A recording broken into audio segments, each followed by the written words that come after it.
সরকারের দৃষ্টি আকর্ষণ করে বলবো, সরকার পরিচালনায় যে গৃহীত যে কার্যক্রম পরিচালনা হচ্ছে, এক্ষেত্রে বোধহয় প্রায়োরিটি ইস্যু কতগুলো থাকা উচিত, অগ্রাধিকার কতগুলো ইস্যু বোধহয় থাকা উচিত। কারণ রাষ্ট্র মেরামতের লক্ষ্যে সরকারের বিভিন্ন তালিকায়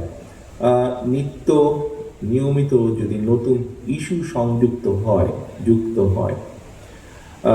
যুক্ত হলে বিভিন্ন রকম সমস্যাও দেখা দিতে পারে।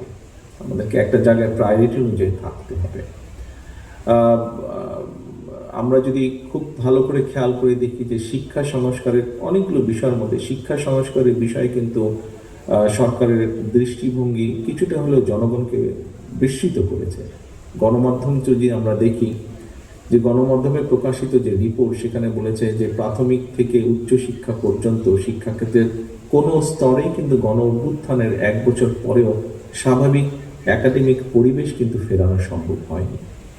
আমাদের ক্যাম্পাসগুলোকে যদি আমরা অন্ধকারে রেখে পুঁথিগত সংস্কার দিয়ে যদি আলোকিত বাংলাদেশ গড়ব, এটা যদি চিন্তা করি, সেটা গড়া সম্ভব কিনা, আজকের সম্মানিত উপস্থিতিবৃন্দ সকলের কাছে এই প্রশ্নটি, এই জিজ্ঞাসাটি আমি রাখতে চাই।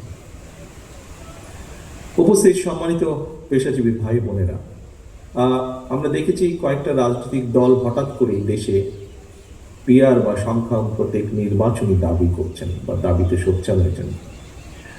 বাংলাদেশে সংখ্যানুপাতিক নির্বাচনী যে ব্যবস্থা প্রবর্তনের অর্থ কিন্তু রাষ্ট্র এবং রাজনীতিতে বিচ্ছিন্নতাবাদ, ফ্যাসিবাদ, চরমপন্থার বিকাশের পথ সুগম করে দেওয়া।